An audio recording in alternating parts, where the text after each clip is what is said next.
So mapod pag-abot na mo gikan sa Alikinsan. So nanami sa among sa car.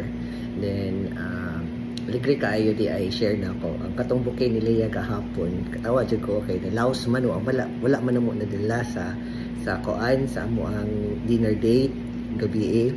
So nabilin diri ang bouquet niya human ang mga roses na laos pero ang ihang mga tanom-tanom wala siya na laos. So among gibuhat gitanom na mo sa nool. So patanawon mo na ako sa among pagtanom sa amo ang kuan katong mga tanom-tanom ni Leia sa iyang bouquet. So naabot day ang net guys. Akong gipabutang ang net kay luoy kay kong mga tanom nangalaya tungod sa kakainit. So akong orchids ano tanawa na laos. So akong gipabutang og kuan net human ang bouquet ni Leia. Naray mong bouquet mi ay.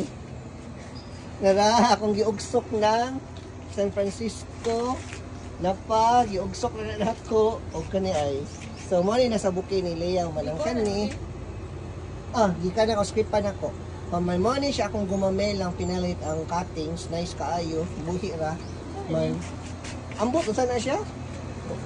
Uman ang ako ang ngay sa pagitan ni nabuhi. Akong sampagitan nga cuttings gipalit ka ko nabuhi pod saya all. Ko ang akong gihatag na bouquet ni Leia. Bason di ay me akong melon me nabuhi day me.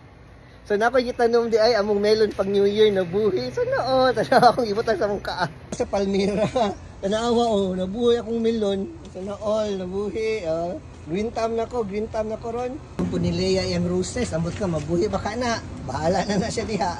Kalingawan tanom-tanom ron. So ubay-ubay na akong tanom dire. Then ang uban na buhi, man napukoy patay po. So sige na lang. Para to guys for today's video. So no, bye-bye. Thank you for watching.